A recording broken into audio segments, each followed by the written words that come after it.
All Indiana Politics is your premier source for Indiana politics, focusing on issues that matter to you. I still want us to be the best in the Midwest. We can't afford another lockdown. Give the citizens of this country the relief they need. Education in the state of Indiana remains priority number one. In-depth, nonpartisan coverage. We don't know exactly where the economy will be in January. People are worried with good reason. Exclusive interviews with Indiana's political leaders. We have the resources here in the state of Indiana to care for those who are in need. Expert analysis on critical legislation. We need to reform those laws. This recovery is going to take some time. We've got to anticipate that there'll be a budget shortfall. From Wish TV, this is All Indiana Politics Podcast on the All Indiana Podcast Network. And good morning. Welcome to another edition of All Indiana Politics on this Sunday. We're now less than 48 hours from the official opening of the polls for the Indiana primary.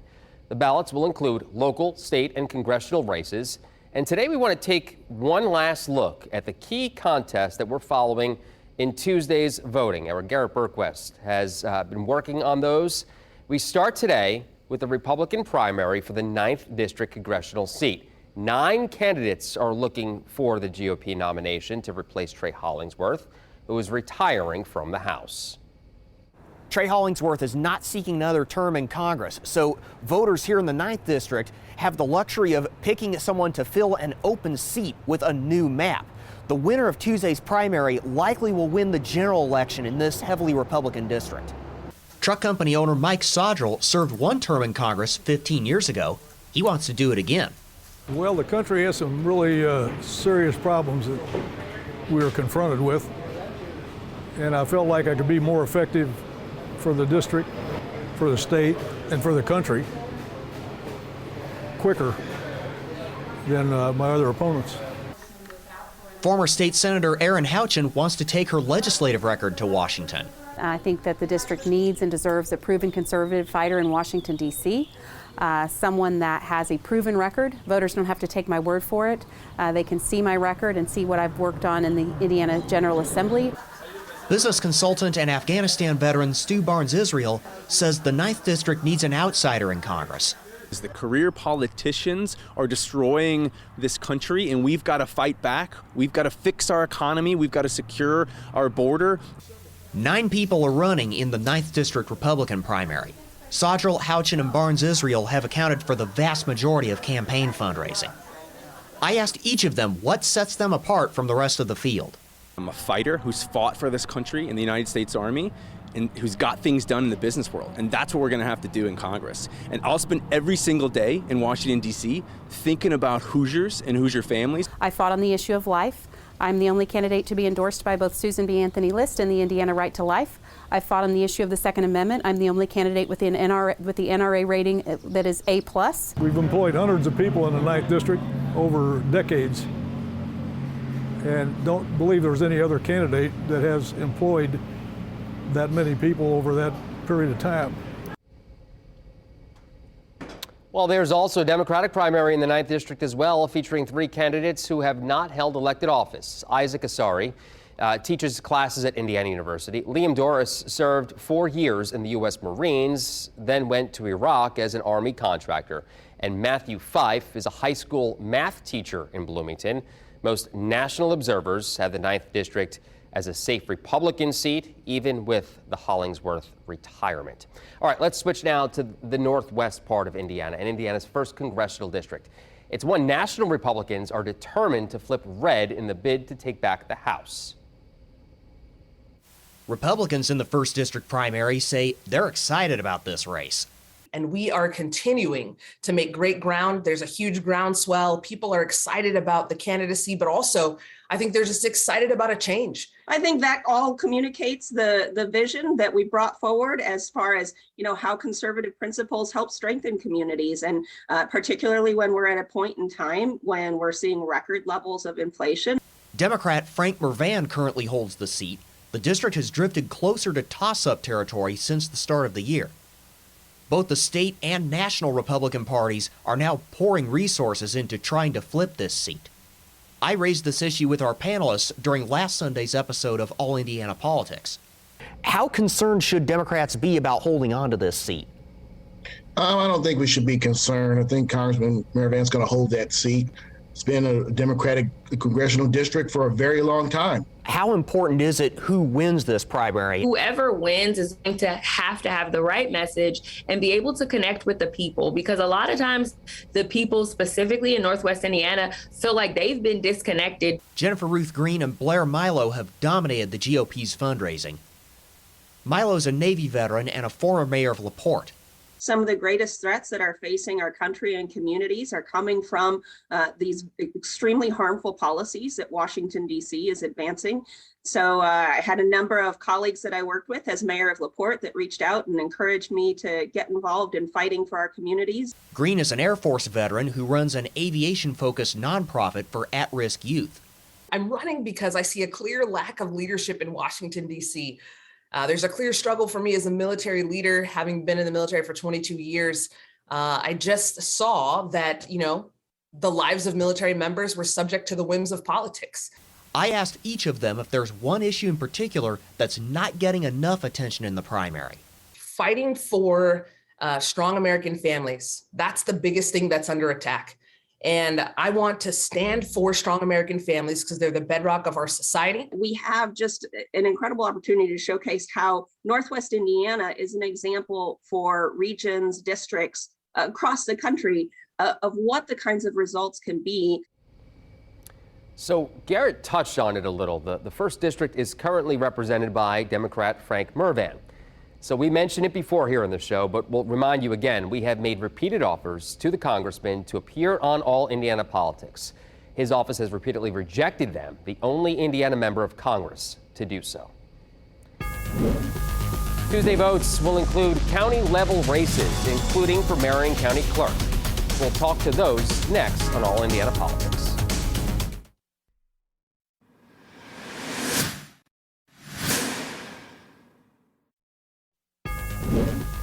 Welcome back to All Indiana Politics on this Sunday. We want to turn our pre-election attention now to some of the county-level races on the ballot on Tuesday. Across the state, voters will have a chance to cast primary votes for offices including sheriff, prosecutor, and clerk. In Marion County, it's that clerk's race that has drawn criticism among Democrats. Here again is News 8's Garrett Berquist.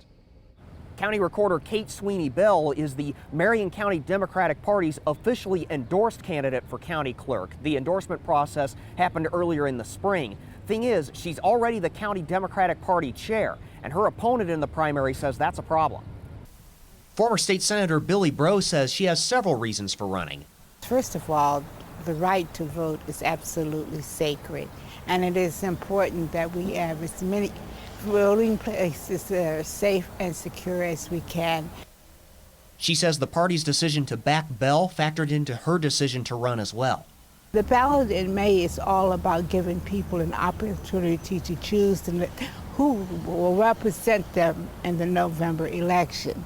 So therefore, I think it's a conflict of office when you have the chair appointing herself to that position and the people who had no say so. Whoever wins next week's Democratic primary likely will be the next person to oversee Marion County's elections. The Marion County Democratic Party's endorsement process, known as slating, has no equivalent anywhere else in the state. Marion County's Black Legislative Caucus already has accused it of favoring insiders. Bell says there's no conflict of interest. She says she's running because she sees it as her duty. There are so many in Washington, D.C. who are trying to attack our rights, and we need a strong voice to protect free, fair, and safe elections. Bell says she will resign as county party chair if she wins. If you were planning on running anyway, why not step aside to begin with? Well, there are people who are counting on me and who I am responsible for helping get through the primary, and I take that responsibility very seriously. All right, let's travel a bit now north to Hamilton County. It's the Republican primary for prosecutor that's getting attention there, including an incumbent and a challenger well known for his work on the radio. Lee Buckingham is seeking another term as Hamilton County prosecutor. He faces a primary challenge from Greg Garrison.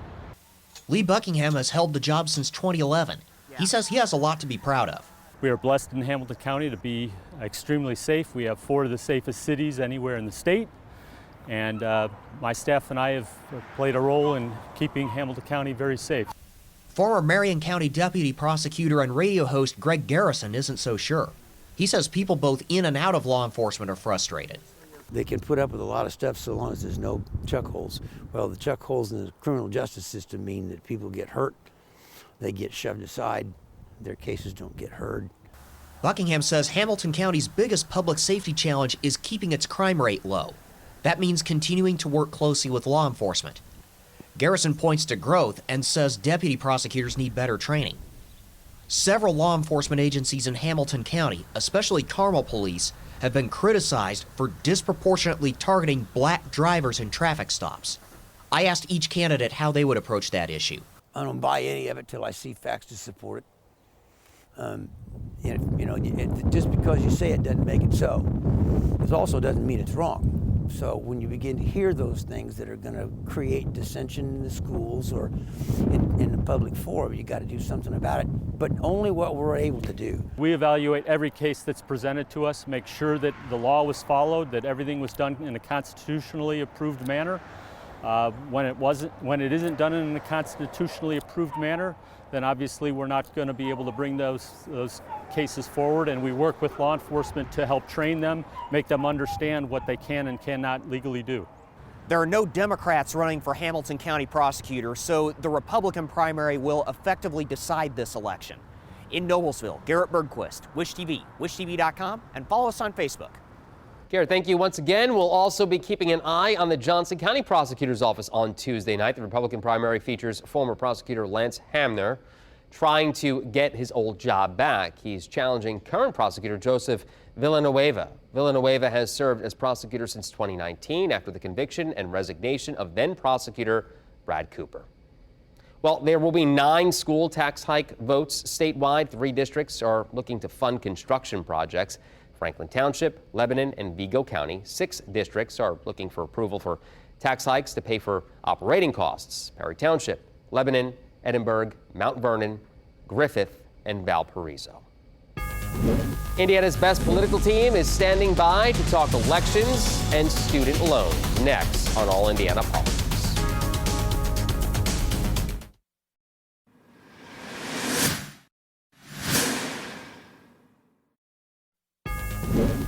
And welcome back to All Indiana Politics as we welcome back Republican Ellie Bartlett and Kip Tu, former Indiana Democratic Party chairman. Good to see you both. Let's start with Tuesday's election, if you don't mind.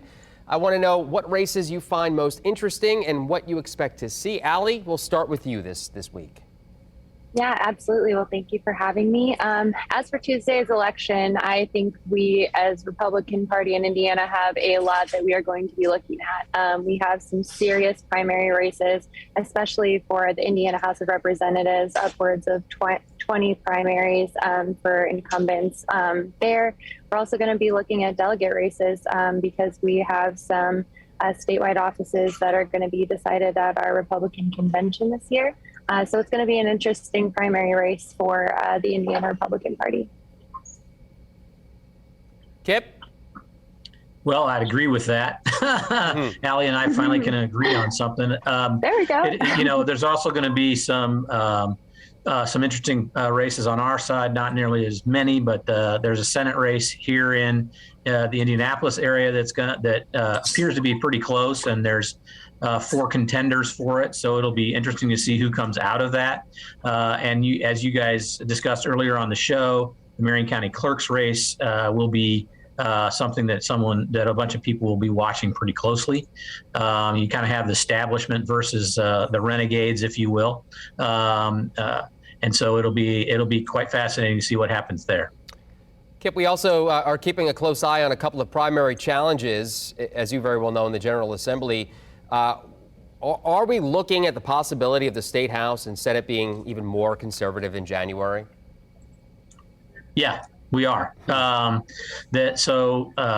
Jacobs, who's a legislator on the south side of Indianapolis and a little bit into the suburbs, and a couple other folks have recruited some what I would call extremely conservative candidates, and that's a misnomer in some respects. They're not. They're hard to describe, really. But I guess I would say they were virulent anti-abortionists, and they are trying to take on what might be determined as the establishment of the Republican Party in the state. And we'll see how that goes. Allie, your response to that? Actually, today we might not have a lot of fireworks because Kip and I agree. The group that he described has presented several of the Republican primary challenges that we're going to see at the state House of Representatives level.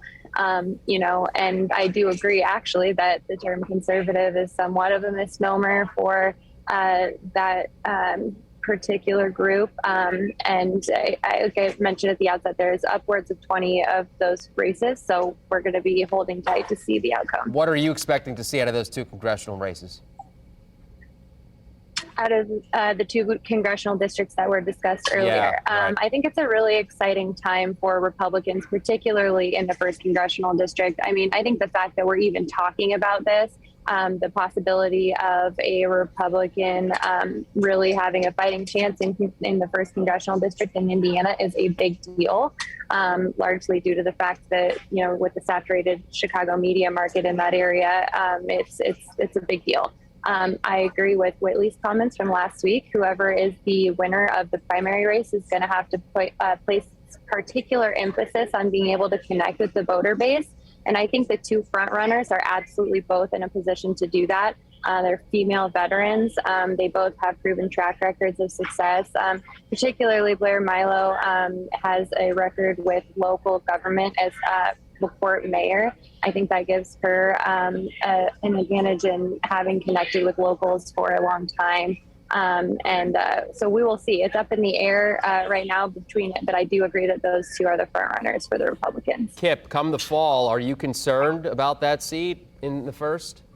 I'm a little bit concerned, but I wouldn't say I'm overly concerned. I'll say this: somebody said that that the district is now trending a different way. The fact of the matter is, the district was redrawn by Republicans for Republicans, and they've made it more competitive. It doesn't have anything to do with what the district looked like in the past. It's a new district, and it's been gerrymandered to give the Republicans an opportunity to take it. We'll mix up the conversation here. We'll talk about the renewed conversation from President Biden considering a plan to waive some or even all student debt. Allie, we'll start with you on this one. We're already hearing some Republicans use the attack that this amounts to truck drivers who didn't go to college, paying off the debt for those with liberal degrees.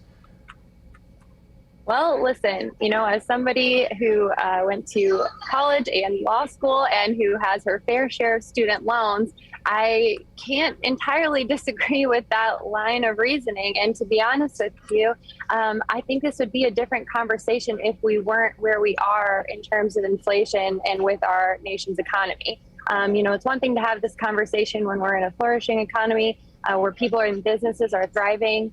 But we're not there right now. And I think from a principled policy basis, in some ways, that's true. I mean, if people are reaping the benefits of an education that was more expensive, why should others have to bear the burden of it? And like I said, I think the current economic environment is really going to play a role in this conversation.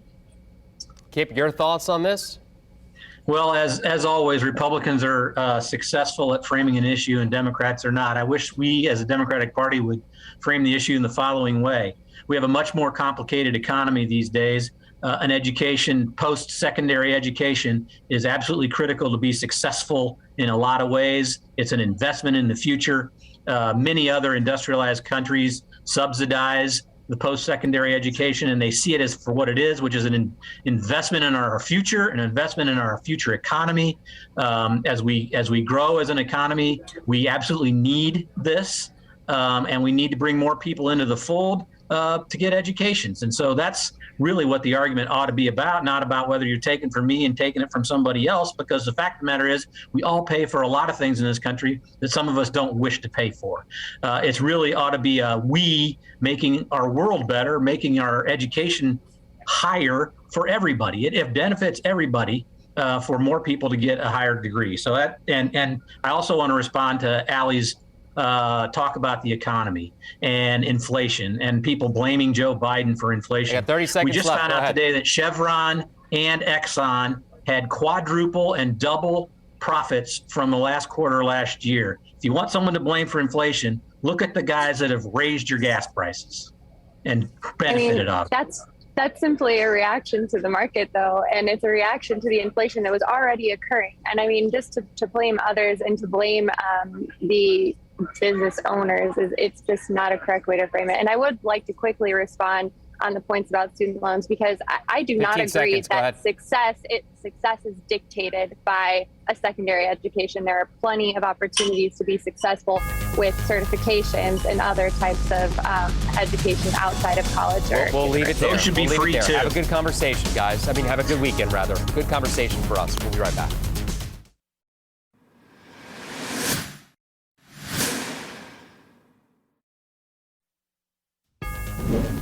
Thank you for joining us for All Indiana Politics. We'll be back here next Sunday morning at 9:30. You can also find our brand new All Indiana Politics podcast.